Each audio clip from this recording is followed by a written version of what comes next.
Good morning, everybody, and welcome to our February meeting of the Piedmont chapter of the North American Rock Garden Society. Glad everybody's here today during this cold weather. Our speaker this morning is Damon Waitt, who is director of the North Carolina Botanical Garden in Chapel Hill. He holds a BS degree in biology from Tulane University, a master's degree in botany from Louisiana State University in Baton Rouge, and a PhD in botany from the University of Texas in Austin. Dr. Waitt joined the Botanical Garden last April. Prior to coming to North Carolina, he was senior director and botanist at the Lady Bird Johnson Wildflower Center in Austin, Texas, where he was involved in invasive plants and also in education programs and conservation efforts at the Wildflower Center. He serves currently on several national committees relating to invasive plants as well as pest plants. He is here this morning to talk about the Lady Bird Johnson Wildflower Center and some of the wildflowers of Texas. Please welcome Dr. Waitt.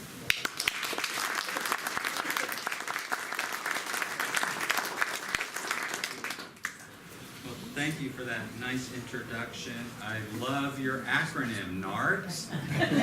You'll see why I love acronyms in just a second. Let's see, is that working? Tap it. Let's see if we can hear a thumb. There you go.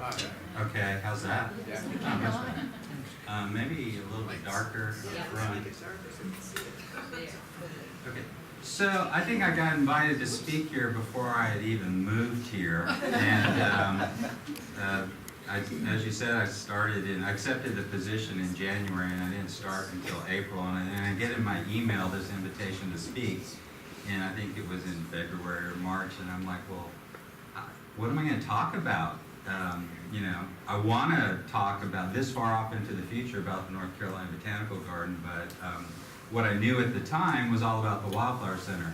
So I'm hybridizing a few things together for you. I will talk about the Wildflower Center and Lady Bird's legacy. So this will be a presentation in 4 parts. I'll talk a little bit about conservation, and that's the section, A Lesson in Serendipity. And then we'll talk more about invasive species and hello invasive species, and I'll round it out by talking about what's happening at the North Carolina Botanical Garden. Does that sound good? Okay. All right. So the Lady Bird Johnson Wildflower Center. That's the entranceway to the Wildflower Center. It's in Austin, Texas. How many people, I'm just curious, have visited the Wildflowers? Wow. That is a lot of people. That is great. So the history of the place is fascinating because it has this person, Lady Bird Johnson, as its founder. And if you know a little bit about her life, she grew up in East Texas, was born in 1912, and she lived a pretty solitary childhood existence. She had some much older brothers, but her family in Karnak, her father was the owner of the general store. They were the ones that had all the resources. They were the most wealthy family in that little town. So she didn't have any really playmates way out in the country where they lived. And her nanny said she was as purty as a ladybird, and that name just stuck with her entire life. She did go to the University of Texas and got a journalism degree in 1934. And then, of course, there's that whole span of history, which is the White House years. She married Lyndon Baines Johnson, who she met at the University of Texas. And the Highway Beautification Act was sort of that seminal point in her political career as the First Lady. It was called Lady Bird's Bill. And this is the act that resulted in a massive reduction in billboards along the nation's highways. It resulted in the screening of those auto junkyards that you used to see prior to 1965. And it specified that 1/4% of federal highway project budgets would go towards planting wildflowers in the medians. So 1/4% of the budget. One of the things she did, though, even though there wasn't a lot of money for that highway beautification on the wildflower side of things, is that she would give money, $1,000 a year, to the Texas Highway District Manager who did the best job maintaining their section of Texas Highway. And so they do a big barbecue each year, and she would make this announcement and award. And LBJ would come, and he said, I only come to this because I've never seen Lady Bird give any money away. So in 1982, at the age of 70, okay, think about that, she and her good friend, the actress Helen Hayes, who's also known as the First Lady of Theater, decided that they would found a Wildflower Research Center, and they called it the National Wildflower Research Center.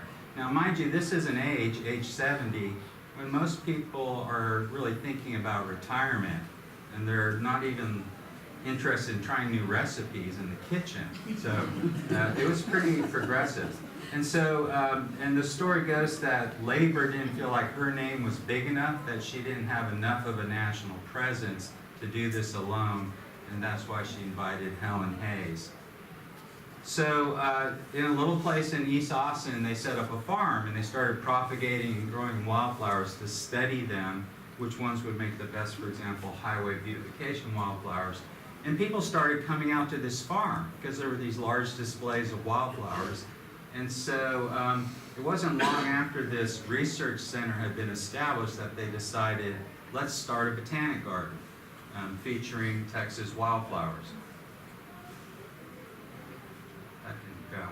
So in the early 90s, she purchased a site with her own money and started out what later will become known as the Lady Bird Johnson Wildflower Center.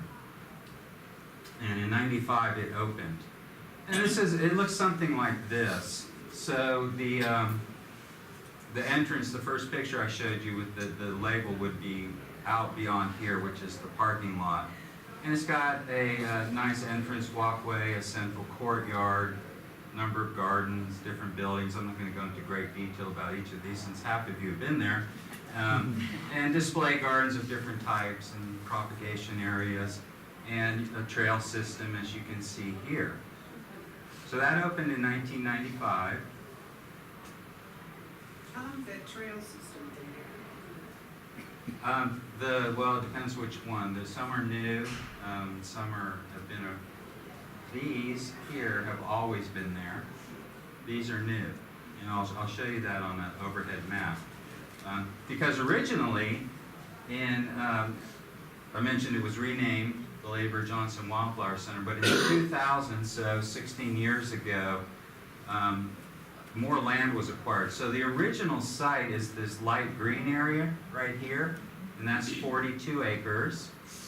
And then this large orangish area of 136 acres was acquired in 2000, and that's where those new trails are you didn't recognize.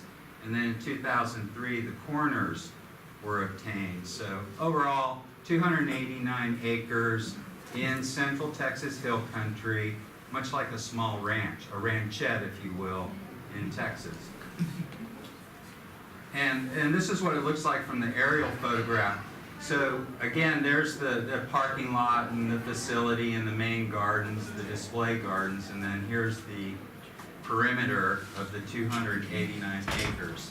And one thing is kind of hard to make out, but you might can see that this land to the south is divided up into little parcels. Do you see the little faint black outlines?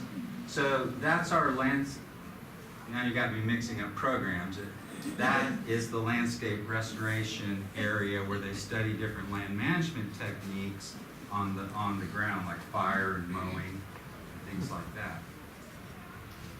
So jump forward to 2006, 10 years ago. Prior to 2006, the Wildflower Center was a nonprofit organization, Botanic Garden, and as Lady Bird was aging, she was getting close to 100, the garden decided to give itself to the university as a gift, lock, stock, and barrel.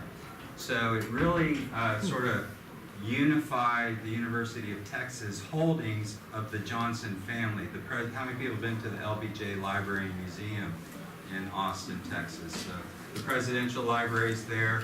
Now her legacy, the Lady Bird Johnson Wildflower Center, is part of the university. And she was actually served as, not only did she get her degree there, but she served as a regent at the University of Texas. And you can see here, she says, "My devotion to both is complete." So she passed away in 2007 at the age of 94, just a year after that happened.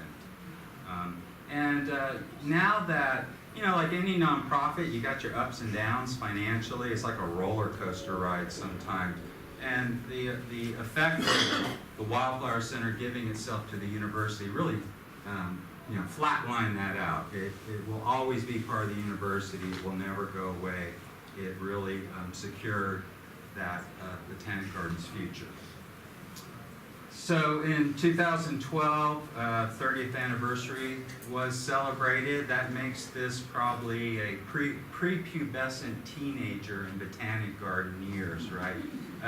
Congratulations, by the way, to J.C. Ralston, 40th anniversary. So, yeah, maybe you've gone through puberty, right? You think about Botanic Gardens, North Carolina Botanic Gardens celebrating its 50th. Those are still very young Botanic Gardens when you think about places like Kew and some of the European Botanic Gardens that have been around for hundreds of years. And then in 2014, really the most significant addition to the garden since it opened in 1995 was a 5-acre family garden, which was named after Lucy Johnson, daughter of Lady Bird Johnson. So the legacy also continues in terms of her family. Her daughters are continuing her work. So if you looked at it today, it has the iconic observation tower, of course, which also serves as a part of the rainwater collection system. In fact, you can kind of see that roof draining off into the tower where there's a giant cistern. One of the great things about the architecture of this place was they had fun with the water. They didn't just collect it and store it, you didn't see what was going on, but they ran it off of gutters and into funnels so that when it does rain, there's this whole other dimension of things going on with the water. Overall, 286 acres, 12 of that's pretty heavily managed as display gardens. The rest of it is restoration or natural areas, although more recently there's been some additions. I mentioned these large-scale research plots, 3 miles of trails, gets about 100,000 visitors, probably similar to this place in the North Carolina Botanic Garden, serves lots of school children, has a large membership, so 12,000 members. At one time, the membership at the Wildflower Center was 26,000 people. Going back to when it was the National Wildflower Research Center, an article came out in National Geographic about this new National Wildflower Research Center, and all these people joined based on that article. Gradually, over time, the emphasis shifted from doing national wildflower research to running a regional botanic garden. And so a lot of those national members started to lapse. But it still is today really a national plant conservation organization. I'll talk about some of that work. But also a regional native plant botanic garden. So yes, it is a native plant, exclusively native plant botanic garden. And features the flora of Texas as its plant palette, so it doesn't go beyond Texas when it brings plants into the gardens. 55 staff and lots of volunteers, and we all know how important volunteers are to gardens.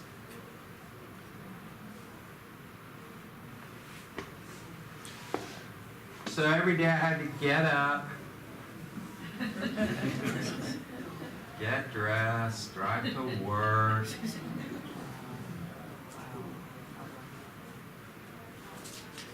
Anybody know this plant? Yeah, Pink Evening Primrose. Of course, what's that one? Texas bluebonnet. Texas bluebonnet, so Lupinus texensis. There's actually 5 different species of bluebonnet in Texas. This is the Central Texas version. It's endemic to Texas, Central Texas, this Lupinus texensis. All 5 species are the state's wildflower. It started out as one from West Texas. I think it was the Daughters of the American Revolution lobbied the state legislature to her to make all 5 of them. But in Texas, the bluebonnet is as iconic as like the shamrock is in Ireland. I mean, everybody knows what this plant is, and every spring, tourists come from all around the state and from outside the state just to see the bluebonnets. So, I mentioned the Lucinian Family Garden. So this was the last big project I did right before I left, and the idea is that, have you heard of nature deficit disorder?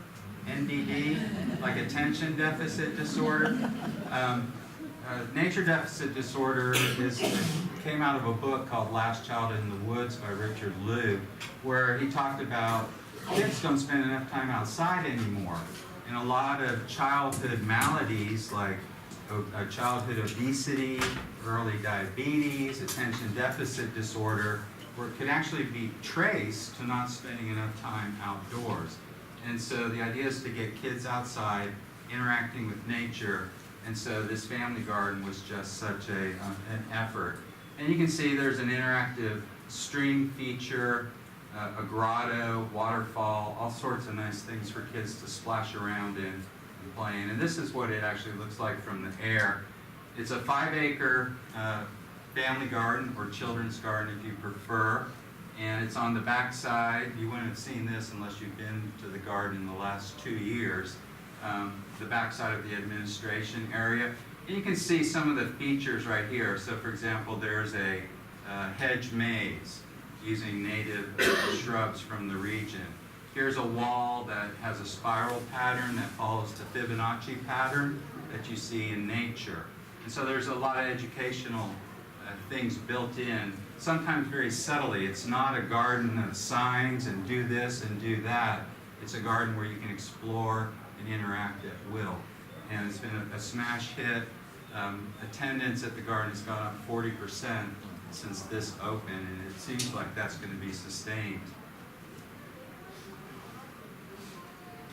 A couple other things. So you're probably asking, why did I leave this place? It's pretty cool, right? Yeah.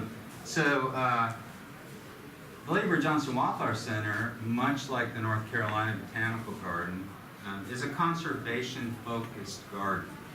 And the display gardens that you saw some pictures of the flowers, using native plants, that's a conservation focus. But also doing conservation research and even taking it farther, doing ecosystem design. So we were very active with this ecosystem design group that did both research but also was a consultant on a number of projects. Now I would always tease the ecosystem design group. I'd be like, well, can you make me a tropical tundra? You know, because it sounds kind of godlike. I'm going to go out and design an ecosystem for you. But they can do that. And so they use management tools like fire, just like fire is used here as a management tool to help ecosystems reach certain states. And other kinds of research. So for example here, these are simulated rooftops. And what they're looking at are different combinations of plants, native plants, that would work well in the hot central Texas sun as a green roof. And then off to the side here, you can see some turf grass plots. And then this is what it looks like in application. So doing research, using native plants in the research to help make decisions and apply them to real world solutions. So here, for example, is a typical suburban lawn. 30 to 65% of the water used daily by a family of 4 is just going out on the lawn. That's potable, drinkable water. And we know that that's going to become scarce in the future. So let's look at using native turf grasses as an alternative to things like St. Augustine or other water hogging grasses. So this is an approach using a polycultural mix of native species, buffalo grass, blue grama, and curly mesquite. And when you combine different species together, they can occupy different niches, if you will, and make for a turf that's resistant to pests, doesn't require water, requires less frequent mowing. So through that research, creating lawns that people can use that don't require all of those inputs that are bad. So that actually is called, what was the mix called? Thunder turf. So, the question is do we want our future to look like this or more like that? And in reality, it's more like this, right? And so, doing work with native plants and ecosystem design type work, I can picture this same landscape 20 years from now. Those fast-growing, probably Bradford pears, right, are mature, and they're all going to die in the same year. And it's going to be like a massive epidemic hits this because they're all the same age.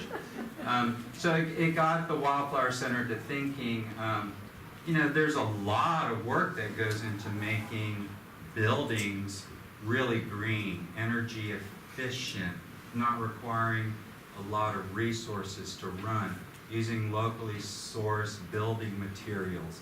You've heard of something called LEED grading system. Is this building, Chris, is this a LEED building? No. No. But it was probably built very sustainably. A lot of aspects, yes. Yeah, so there's a cost to going with a certification of your building as LEED.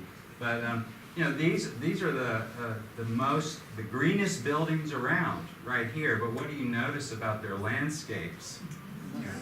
They're absent. And if they are present, they're very often not maintained in a very again, the sprinkler going, the monoculture lawn. So the Wildflower Center partnered up with the U.S. Botanical Garden and the American Society of Landscape Architects to develop a set of guidelines for sustainable landscapes, which would be complementary to the guidelines for sustainable buildings. It's called the Sustainable Sites Initiative. And you can actually certify your landscape as being sustainable. And it looks at water use from the pictures, your soil management, the plant selection, where your hardscape, where your materials are coming from. Are they being produced sustainably? Are you shipping marble from Italy, just so that you have a pathway? And it also looks at the interaction of people with nature. And so it went through a pilot project period, and now this has been adopted by the Green Building Institute, which also manages the LEED certification system. So the package has now come together. And here's a few examples of sustainable sites or certified projects. This Discovery Center in Memphis, Tennessee, the Phipps Conservancy in Pittsburgh, and they are very well known for their sustainable buildings, and now they have sustainable landscapes to go with them. A reclaimed power station in California. And that Lucy and Ian family garden that I showed you earlier at the Wildflower Center was also a certified sustainable site. So we got to thinking, there's some really great principles in here for new landscape construction, even renovating older landscapes, but there's nothing in here for the homeowner. It's too big, too complicated for the homeowner to develop a sustainable landscape. So a spin-off of sustainable sites is something called Landscape for Life. Follows the same basic principles, but if you want to do sustainable landscaping, you can follow the Landscape for Life program.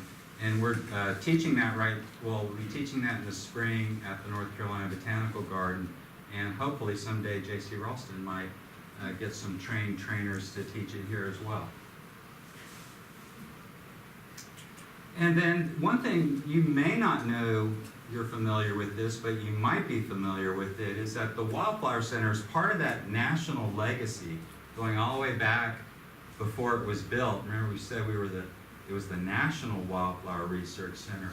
Well, during that first 15 to 20 years, it accumulated the largest database of native plant information in the country. People would send their slides to us from all over the country, their images and information. And so we made that available through the website. I don't work there anymore, but you got me talking about it. Yeah, that's So what this is supposed to be about. I know. So it's not we, like I'm still there. We. It's the royal we. I don't know what it is. Anyway, so we were able to put this website. Has anyone ever used this website to look up plant information? A few. Yeah, it gets about 4.9 million visitors a year. And even this little guy who's called Mr. Smarty Plants, you can ask him a question, and there's a whole cadre of volunteers trained to answer those questions online, and they all get posted. And so I'm looking forward to creating something similar to this at the North Carolina Botanical Garden. Okay, so that's the Lady Bird Johnson Wildflowers. I'll pause for just a second. Any questions about the Wildflower Center? Yes, sir. Yes, we have the glad news that our daughter will be married. Oh, well, that's great. The date is March 25th, All right. 2017, and I'm wondering about the odds of bluebonnet. Yeah. Let's see, March 26th, there'll be bluebonnets. Yeah, they peak on April 6th at 1:15. You'll get some of the early ones. I can't tell you how many bluebonnet questions we would field each year. There's great you get me sidetracked on that. Yes, ma'am. The URL for this registry you were talking about? Wildflower.org. Okay. Yeah. And yes? Is there an admission charge? There is. I think it's about $12 for adults. Free if you're a member. The quick bluebonnet story. You want to hear a bluebonnet story? You want me to answer a couple more? So you're probably familiar with legumes, right? And bluebonnet is a legume. It's in the Fabaceae family, and so it has that typical leguminous flower structure with a banner petal, and then two wings, and then the keel. So it's bilaterally symmetrical. And wish I had a picture of one up. But the banner, which is blue, but it has a white center. And so, but what would happen is that white center would turn red. And so, you have to know Lady Bird Johnson, but we got to hang out a lot, and she would talk about plants like they were people.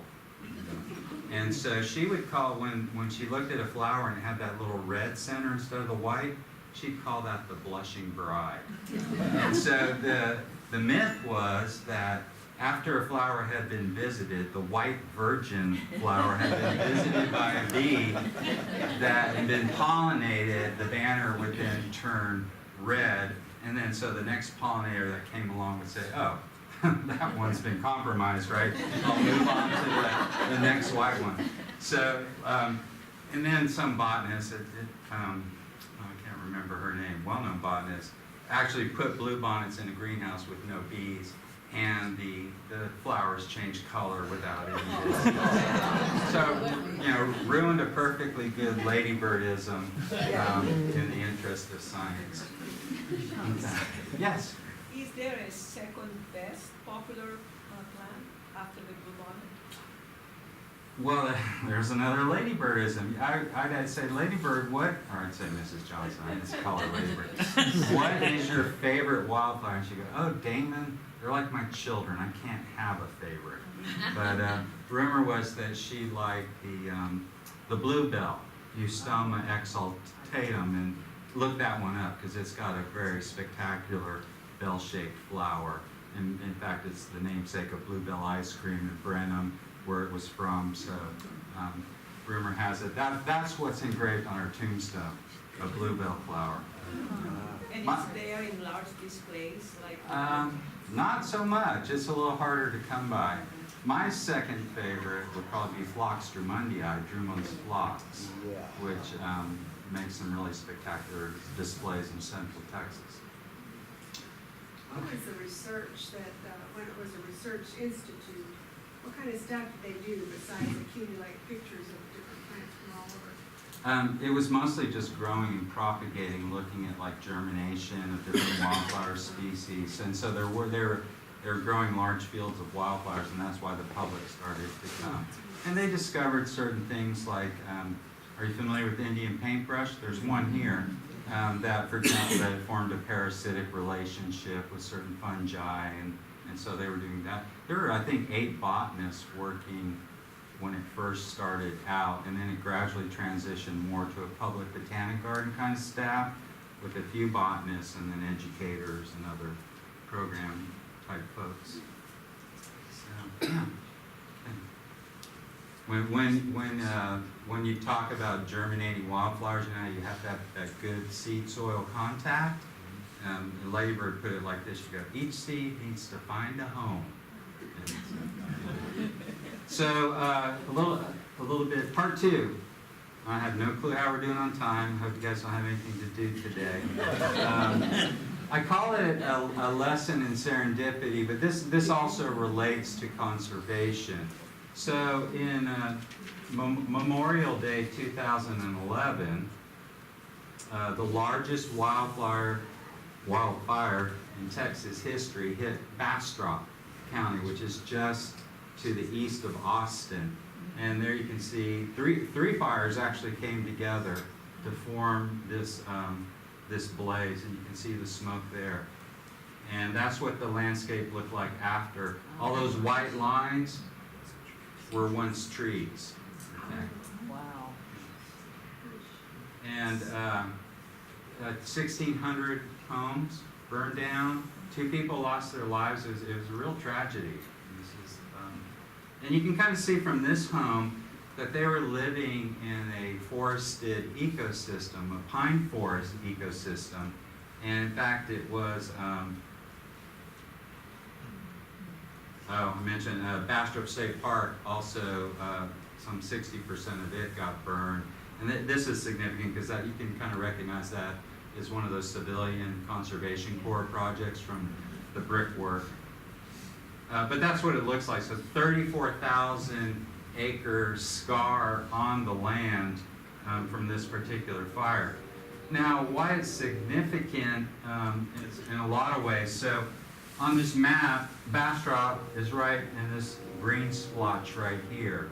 And what this map represents is the distribution of Pinus taida, or loblolly pine, in the United States. And it is very widely distributed throughout the southeastern United States, all the way up the Atlantic seaboard. But what's unusual about these remnant populations here to the west is that they're remnant populations, okay? Normally, you wouldn't find loblolly pine this far west because it's so dry here. In fact, we called that area the Lost Pines, even though we knew they were there, right? Because they kind of were lost from their brethren to the east. And what's significant about these populations of loblolly pine that were where that fire was that they were drought-tolerant loblolly pines.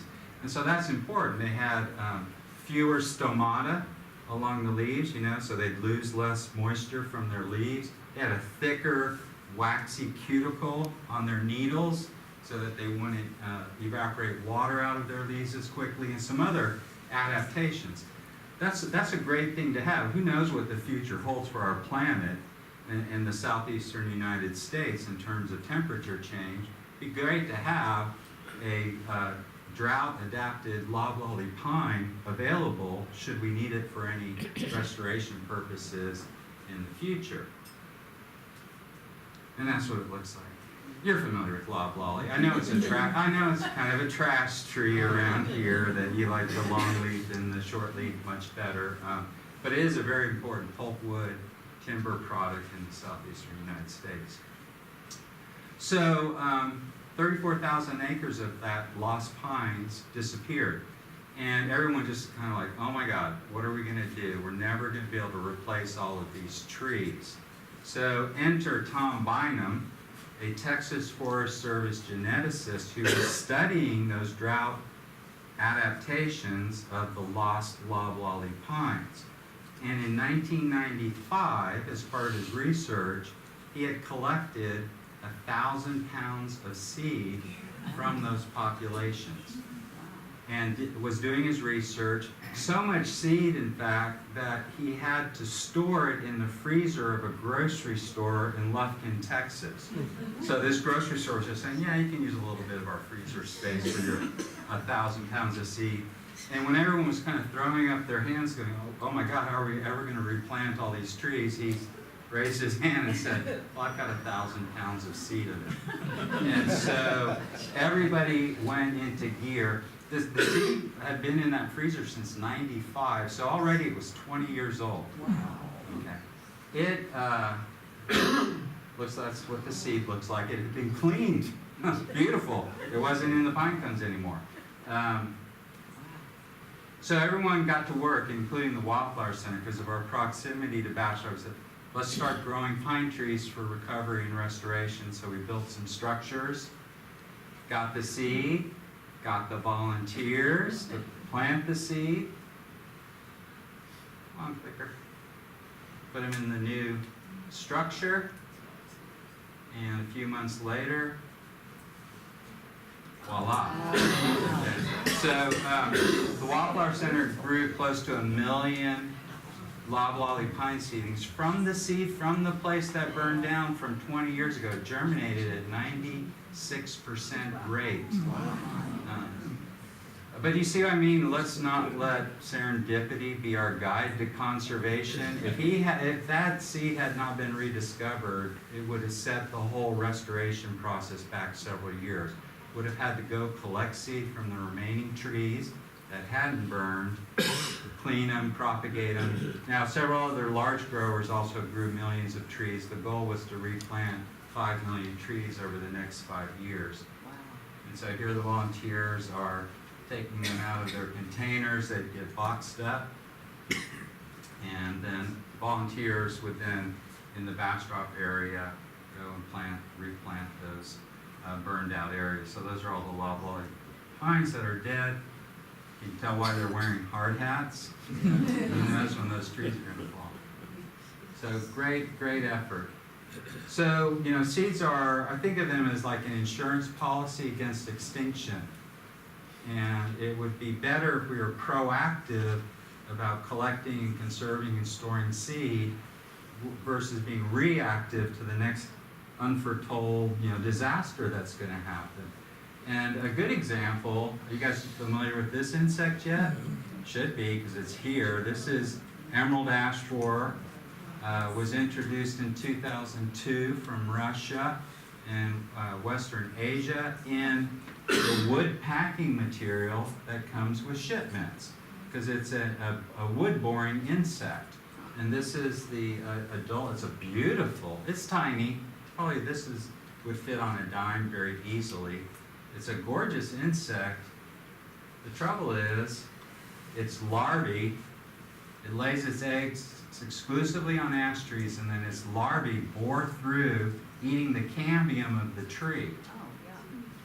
And so eventually they girdle the tree, and of course the cambium is the nutrient-carrying portion, that outer column of the tree, and it girdles it and the tree dies. And this insect has been responsible for killing tens of millions of ash trees throughout the northeastern United States. So I'm still, where's North Carolina? Yeah. So, Texas appeared to be safe, at least when this map was made in 2014, but since then I know it's shown up in Arkansas and Oklahoma, and started thinking, well, how does it get, that's how it gets around. That little insect can't fly from North Carolina to Texas, but someone with a trailer home who's bringing their firewood with them can bring the insect. So a big campaign and everyone here should also be doing that. Buy your firewood locally and burn it locally. Where's I going with that? So we started thinking, well, here's a disaster that eventually is going to happen, and it will be too late after all the ash trees in Texas are wiped out to do anything about it. So let's get proactive. And in Texas, there are 9 different species of ash tree, and you can kind of see how their ranges vary quite a bit. So this species is only in far west Texas, this species in far east Texas. What if we went out and started to collect the seed of these ash trees and then store it away in case emerald ash borer ever got there and wiped out these ash trees? And some of them are fairly rare. And so you really can't do that with just a couple people. And here the center's botanist, Minette Mars, explained to a group of Boy Scouts how to identify ash trees and then actually how to collect the seed. And so this is called citizen science. You guys have heard of this concept where you engage the public in scientific research so that you have more eyes in the field, more boots in the ground. So this was a large citizen science effort to collect ash trees, ash seed. So anyway, we should not let serendipity be our guide to plant conservation. We should be very thoughtful about it. In fact, I don't have a lot of information in the last presentation about this, but right now, for example, the New England Wildflower Society, Chicago Botanical Garden, the North Carolina Botanical Garden all have interns collecting coastal species, seed from coastal species, all up and down the Atlantic seaboard in response to Hurricane Sandy. So it's after the fact, they're going to get the plant seed they need to do restoration of the hurricane damaged areas. It would have been nice to have that seed to begin with. Aren't enough grocery stores. Yeah, to store it all. Well, one of the, okay, let me pause for a second. I need a drink of water, actually. Anyone know where the water is? Oh, thanks. Any questions about part 2? Serendipity? Chance favors the prepared mind, right? Who said that? You win something. I don't have no pride. You should win something. Chris, can we get her a membership? Okay. Is there any governmental level involved in planting those pine seeds? Yes, the entire project was managed by the Texas A&M Forest Service. Thank you. So they contracted all the different growers, including the Wildflower Center. They were involved in the planting efforts, etc. It was really a consortium.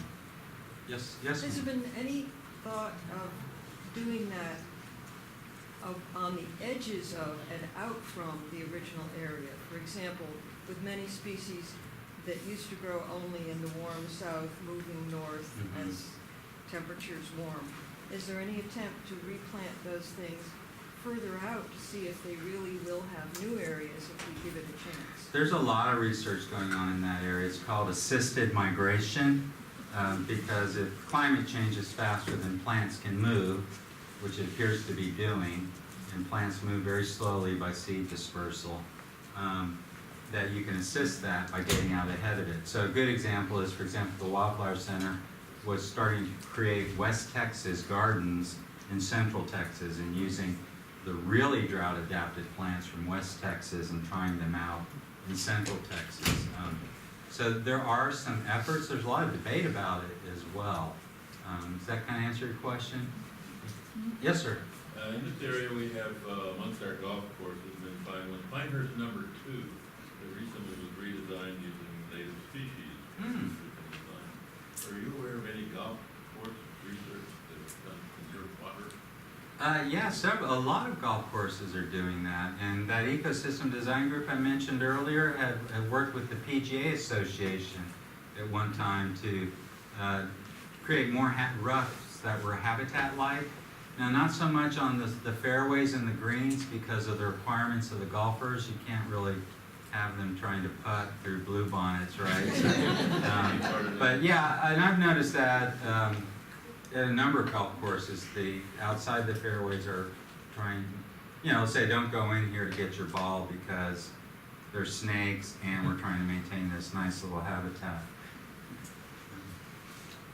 So part 3, hello invasive species. and I bring this in because I've done a lot of work with invasive species that Bobby mentioned, also because they're probably the second greatest threat to native biodiversity after habitat destruction. So, second after just wiping the slate clean. And if you ever get a chance, Google Commander Ben.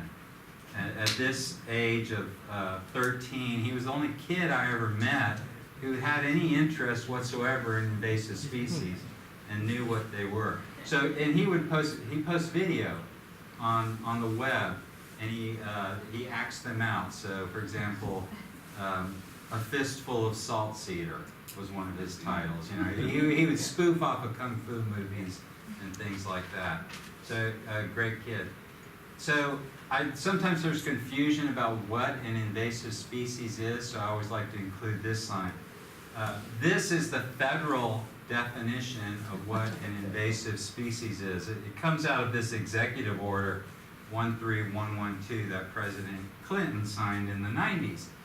And it's created some confusion, because it says an invasive species is defined as a species that is non-native or alien, there's that alien word, right, to the ecosystem under consideration, and whose introduction causes or is likely to cause economic or environmental harm or harm to human health.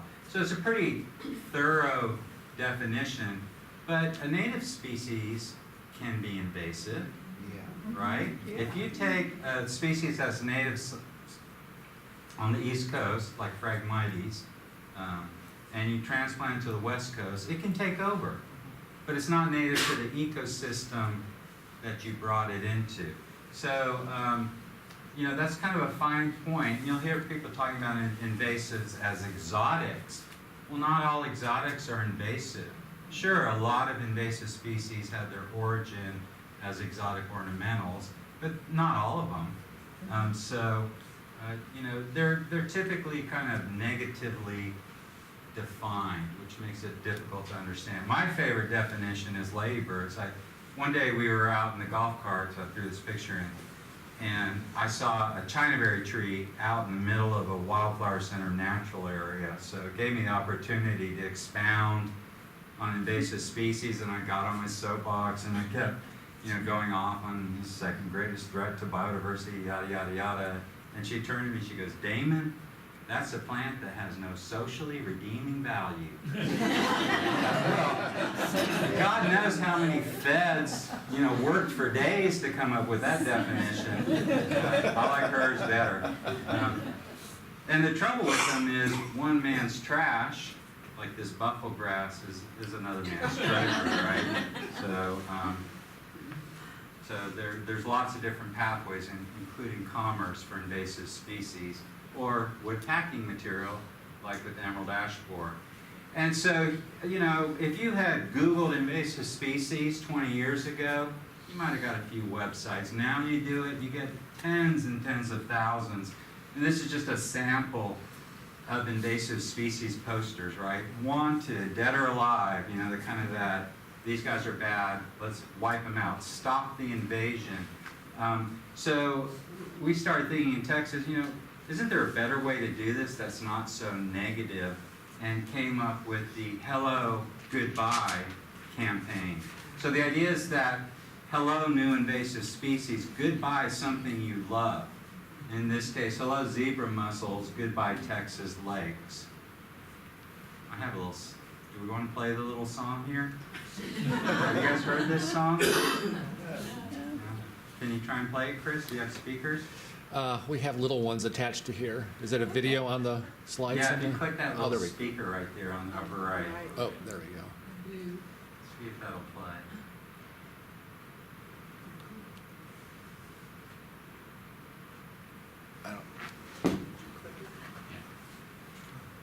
I don't know if the volume buttons. I should have forewarned you, I guess. Okay, well, we'll play it later. Okay. All right, thanks.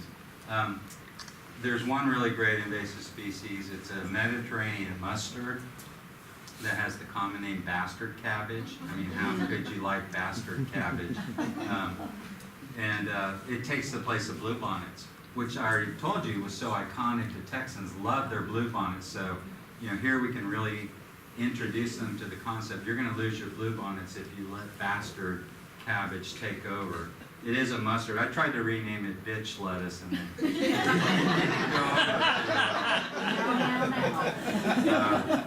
but what's in a common name? You can make common names up, right? It's the Latin. It's Orchestrum rugosum is the Latin. And we developed a really nice website, texasinvasives.org, to engage citizens in understanding about invasives, to campaign against them. But that hello, goodbye thing really worked, like hello kitty, goodbye songbird, right? Quiet there. Hello kitty, goodbye songbird. That's going to be a hard one for the invasive species folks to take on. Yes? Question, is kudzu socially redeemable? No. Although if you would have gone back to the 1930s when the U.S. Department of Agriculture was calling it the miracle plant, kudzu kids clubs were forming throughout the South, and it was being used for forage for cattle and stream bank control or erosion control. It was the cure for everything that ailed them back then. Now it's the illness for which there is no cure. Oh, that was good. I just made that up. All right. You need to patent that. Yeah. So we got all the professionals involved, and it took a while to sort of get things organized with state conferences. And I was glad when I came to North Carolina. There's a very active group, the North Carolina Invasive Pest Council, that has conferences, and I've been working with them, and would love to expand that out to do some citizen science. I mentioned we love acronyms, so TIPSY turned out to be the acronym for the Texas Invasive Plant and Pest Council. How convenient is that? For the nards in the room. But I did mention citizen science, so we did start a very big citizen science program where trained citizens could go out, identify, and report invasive species in natural areas. And it's a long-running program. It's one of the longest-running invasive species citizen science programs in the country, with lots of participation. These are just, each balloon is a trained citizen scientist in a different part of Texas. Now, I mean, starting a program in Texas is like starting a program in France. I mean, it's a big place. So we had to organize into satellite groups with satellite leaders and, kind of step it up to the main hub. But they can log in through the website and report invasive species, like, for example, here's Nandina being reported, there's the observation number. And then you can pull up where that location is on a map, and there's a picture to make sure they got their ID right. And then gradually you start to fill in bubbles in the state. So now these bubbles represent giant cane observations. And then you pass that data along to the National Data Mapping System. And you're combining the Texas data with the Florida data, the New Mexico and Arizona data. And so all these balloons right here were contributed by the Texas program I just showed you. Before then, there's a big white area here. And you might have thought that giant cane was only in the very far southeast and the very far southwest. So it contributes to the database of knowledge about the distribution of a particular invasive species and shows the magnitude of the problem, so that those who, like federal agencies and things like that, who are managing these areas know the scope and what they're dealing with. So it's great having a large citizen science force to gather information like that. And so here's a group being trained. And we actually got some publications out of this in bioscience on using citizen scientists to detect invasive species. And then, of course, now there's an app for that, right? The smartphones, what a wonderful tool. When we first started this program, you had to carry a digital camera, a GPS unit, note cards to write down the data. Now it's all just in the palm of your hand. It's all built into your smartphone and you can just walk around. And the idea was that you do this while you're out birding or walking a trail. It's not, or you could go out just to do this, but it doesn't have to be like that. It's a tool in your backpack. And sometimes things will backfire on you. This is a funny story. So there are some pests we wanted that weren't there yet in Texas that we wanted to hear about. Sometimes citizens will discover a new pest to an area. And in this whole invasive species biology arena, the earlier you can detect something, the sooner you can control it and spend less resources. So don't let the problem get too out of hand. Well, someone reported a giant African snail, and the Weekly World News got a hold of it. This is that newspaper on the supermarket rack with the wolf boy on the cover. And so killer snails in Texas, Texans on the run. A woman gardening was attacked and killed while she was planting her petunias.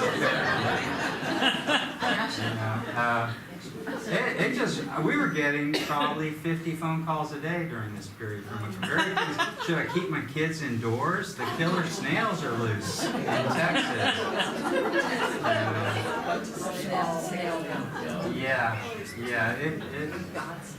We got lots of snails to kill. Yeah. I was Sheriff Johnny Jim John of Dallas.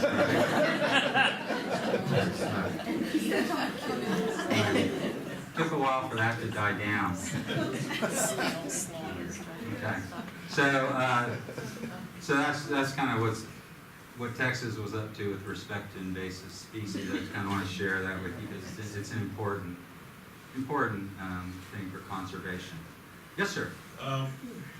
Detecting that the presence of the invasive species is all well and good, but then there was some real action taken to remove them. There was. So the same groups would form eradication groups and volunteer efforts to remove invasive species from various parks. So, step one was detection and reporting, and then step two would be eradication, control, and management. And they were very effective at that as well. Yeah, volunteers with chainsaws. Not always a good thing, but with a little training. Okay, last part 4 of 4. The conservation garden. So of course I'm talking about the North Carolina Botanical Garden.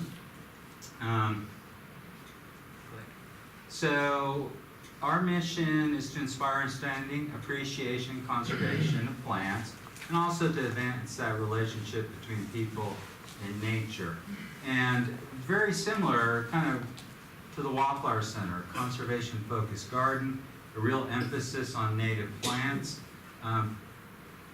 But I will also say, and I think, again, Lady Bird said it best, when it comes to sort of the native plant versus the non-native plant, invasive plants, exotic ornamentals, this is how she described it. She said, ours is not a revolution against the use of exotic ornamentals.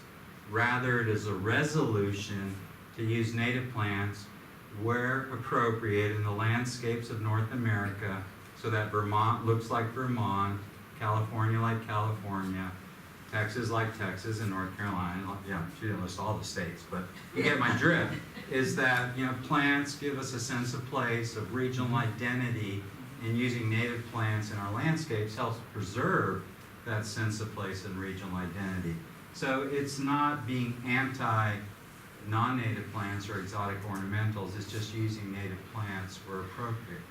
And there's lots of good reasons to do that, and I could go on like that for a while. It's good for pollinators, usually requires less pesticides and herbicides and things like that.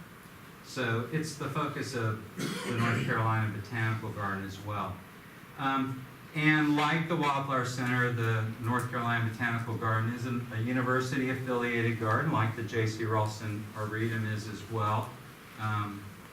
And it's pretty well known in the Botanic Garden community as having this conservation ethic.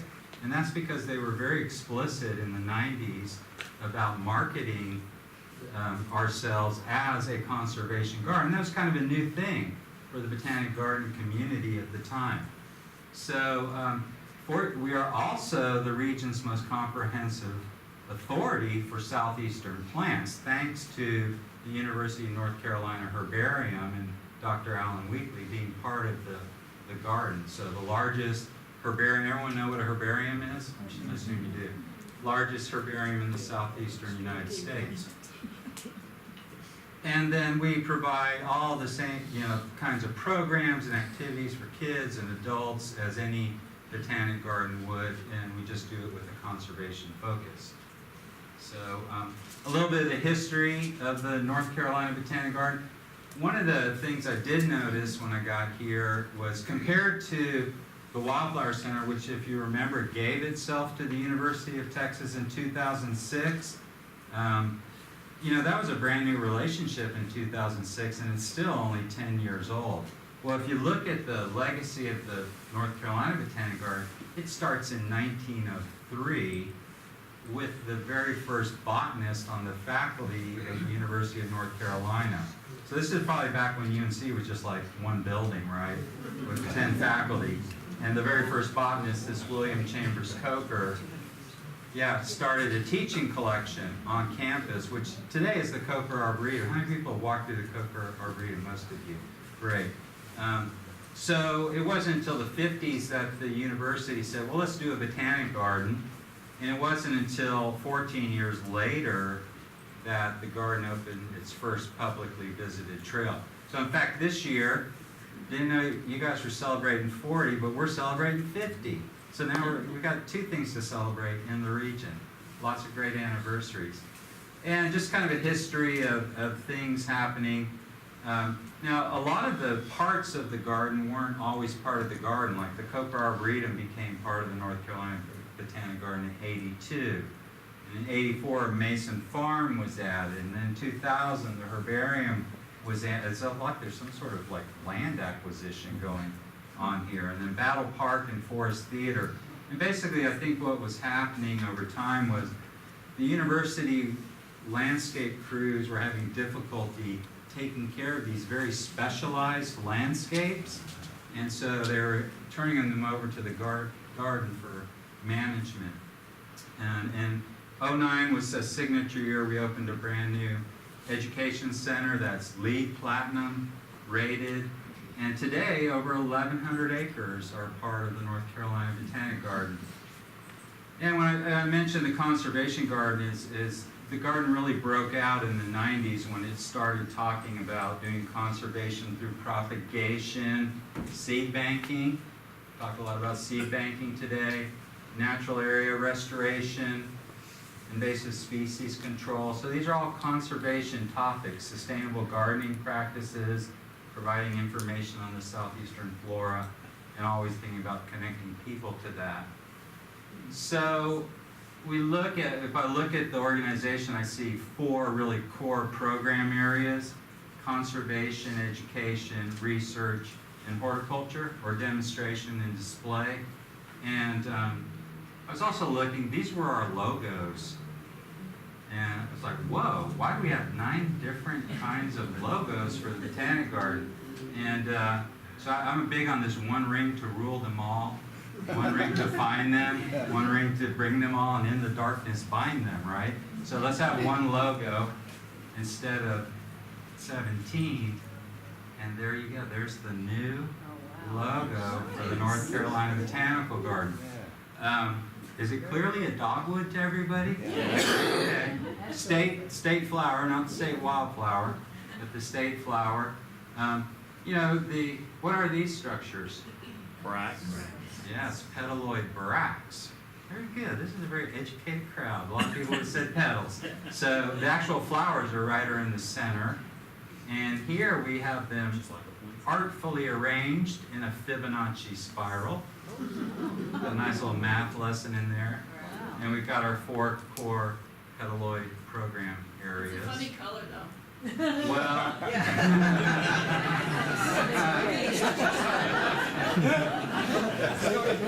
Noted. Yeah. Thanks for taking me down a notch. Carolina blue? Yeah. This is actually, you'll when you start seeing it, it's what they call a logo system these days. Like, you know how Google, you know the Google, and they'll change it daily, there'll be the daily. So this changes color based on what you want to use it for. And it can even be a viewfinder into the world, so you can put pictures behind it and things. It's got all sorts of, it's very versatile. So you Anyway. didn't have to put UNC, North Carolina Botanical. It was No, I've already had that conversation with Chris. Okay, yeah, Yeah, we got special, We're going through it we got here. special permission okay. to deviate from using Carolina blue and the old well in our logo. That's good. Yeah. So I'll do a quick run through some of our different core programs. Plant conservation, I'm sure you've heard from Dr. Randall before. I'm sure he's talked to this group before. But really a cornerstone of plant conservation in the state. And, we, just like at the Wildflower Center, do the same sorts of programs. Land conservation and management, rare plant research. Seeds of Success is a big national initiative to collect and store seeds of species of restoration interest. And then, of course, participating in a lot of different public programs and activities. And so here are just some of the rare plants that the garden works with. The garden's also part of the Center for Plant Conservation, which is a national collaboration of botanic gardens that do rare plant research and reintroduction. Weirdest thing, though, I found out was the North Carolina legislature mandates that the director of the North Carolina Botanical Garden sits on the board of the plant conservation program for the state of North Carolina. Yeah, which was a nice surprise when I got here. So I'm at the table when the state plant conservation program looks at preserving land, and actually purchasing land for conservation of rare and threatened species. So this is kind of a aerial view of what it looks like. So this is University of North Carolina, purple buildings. And then all the lands that you see in blue, green, tan, and brown are lands managed by the North Carolina Botanical Garden. And I tease my university friends that we're going to encircle them and then cut off their supplies until they give us a larger state allocation each year. But it's overall it's 1,100 acres, and there's a few Cocoa Arboretum many of you have been to on campus. But adjacent to that, did you know the 100-acre Battle Park is managed by the garden? And there's the main display gardens that most of you said you've been to, with the Piedmont Nature Trails adjacent, and Mason Farm and Laurel Hill, and the list goes on and on and on. So the North Carolina Botanical Garden, these are just our publicly visited sites. The main display gardens, the nature trails, the Hunt Arboretum, and Mason Farm, Parker Preserve, Coker, Battle Park, almost 800 acres of publicly visited sites in and around Chapel Hill. And then the foundation, the nonprofit support group for the garden, actually acts also as a land conservancy, like the Triangle Land Conservancy. And there's an additional 300 plus acres that they own, but we manage for them. So all told, over 1,100 acres that we keep an eye on. Just like J.C. Ralston and the other botanic gardens around the country, very diverse youth and family education programs. I tease that we've got you covered from cradle to grave in terms of our education programs. And if Johnny Randall has his way, he'll even bury you in a natural burial. Just kind of throw you in the ground with a couple inches of soil, and you'll return to the carbon cycle like that. Yeah, it's a good idea. Get you back into circulation quickly. School groups, tours, lots of adult and formal education. Here we're pretty, got two really cool, now three actually, certificate programs that are pretty intensive. I was looking at the curriculum, for example, in botanical art and illustration. I feel like we should be giving you a college degree if you go through these programs, because they're intense. For example, native plant studies, you know, you're expected to do a 50-hour research project at the end of it to get your certificate. And more recently, we're offering this Landscape for Life for the home gardener. Lots of professional development, exhibits and events, always conservation focused, like our Saving Our Pollinators project that ended not too long ago. And then in terms, we also try and get out into the community. I wish we could do it more, but you're always resource limited when you try and get out, you know, into the state or the community. But a couple of really nice things. One is there's a campus community garden on campus, fairly large, almost an acre. Lots of students help growing the vegetables, and then they're actually distributed to housekeeping staff on campus. The horticultural therapy program, one of the longest continuously running horticultural therapy programs in the country, and shown down here. And then the Wonder Connection program is where we go into children's hospitals and work with kids who are immunocompromised, so they can't get out and stick their hands in the dirt, and you know, they can't even get out of bed. And so we kind of bring nature into them and teach environmental science to them, and you know, but we have to be very careful about it, and they're very sterile conditions. The other core program, I mentioned horticulture and demonstration.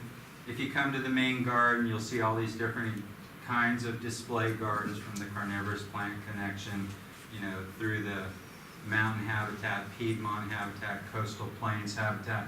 So a lot of our gardens mimic nature. You can kind of walk across North Carolina by going through the different habitat gardens, but some don't, like the herb garden is, you know, medicinal, ethnobotanical uses of plants on display, or the family garden. We're just about to start master planning for the central gardens. And other programs that come out of horticulture, like the Wildflower of the Year program. Are you guys familiar with that? Yeah. Yeah, you are, because I think we distribute the seeds. This year it's Rattlesnake Master, and I got the Carolina Brewery is going to brew us a beer and call it Rattlesnake Master, which that sounds like fun. Give me a pint of Rattlesnake Master. And then I mentioned our research, and this was one of the big attractions for me to come from Texas to North Carolina, was that academic credibility and integrity that goes hand in hand with the Botanic Garden through the research, and that long history of an academic connection going back to 1903. The Wildflower Center was kind of sort of still feeling out that relationship between the university and the Botanic Garden, but the one at UNC with the North Carolina Botanic Garden just really felt right. It felt like it had always been part of the university, and they went hand in hand. So really great work being done out of the herbarium, the Flora of Virginia, working on a flora of the southeastern United States. We just signed a deal with Timber Press to do a Wildflowers of the Atlantic Southeast field guide. You know, so products coming out of research in the herbarium that people can use. And of course there's an app for that too. So you can look at the flora using your smartphone. I think this is only available on an iPhone right now, but if you look for Flora Quest, you'll find it. So, every day I gotta get up, go to work, get dressed, and drive to the garden, and it's a lot of work. But it's a great place to work. It really is. I mean, if you're a botanist and you get to work at a botanic garden, it's like you're at Camelot, you know? Oh, boy, I love it. There's a picture of Lady Bird. Well, thank you very much. I probably went too long.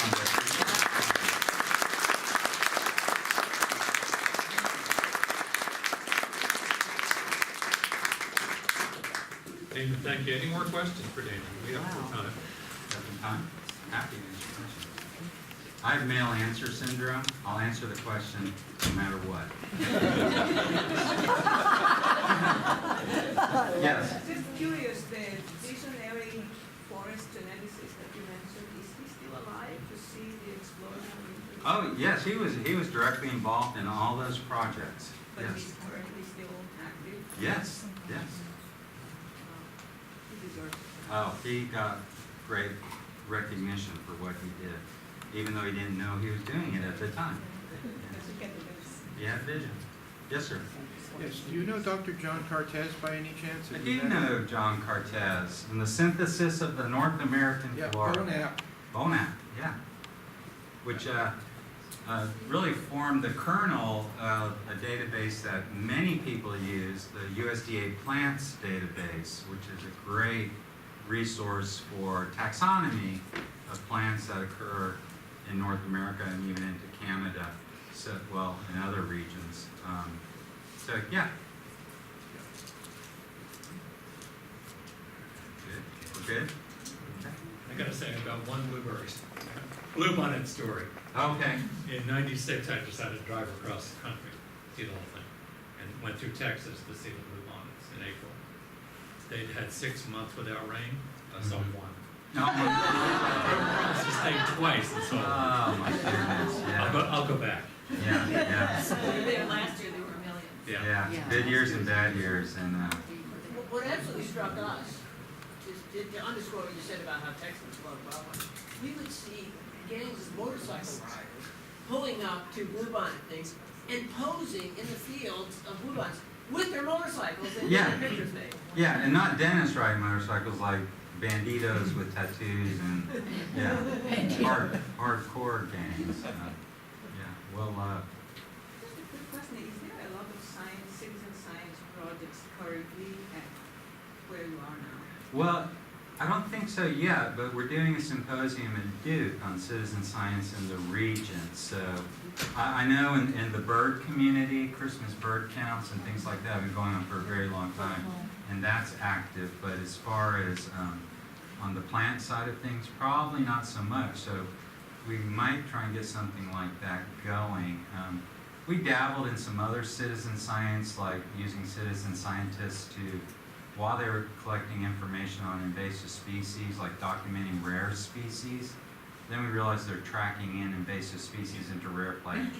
Put a stop to that. And you know, with citizen science, you want them to have success. So looking for something that's rare, by definition, you're not going to be very successful. The invasive species was easy. They're everywhere. And often felt guilty after like a training because everyone would kind of walk out with their head down like, oh my God. And then they'd start seeing them everywhere and kind of ruined it for them. But at least they weren't plant blind anymore. Yeah. Yes. Not exactly a question, but when I was at the Lake Johnson Center, what I took away from there as the thing they were trying to pound in your head was keep things native. You know, don't even buy any plants here if you're not from here. Mm-hmm. And I did that. I bought a little 2x2 bluebonnet and sneaked it home in my suitcase, and it lasted for 2 years and just went away. Yeah, yeah. So no harm, no foul.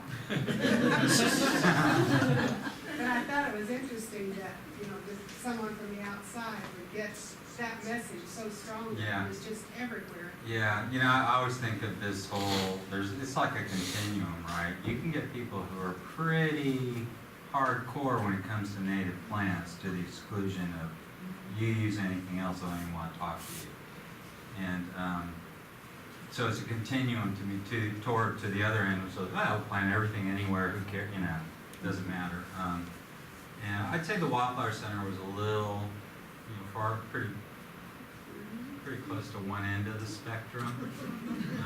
What I like about the North Carolina Botanical Garden, it depends on where you're at.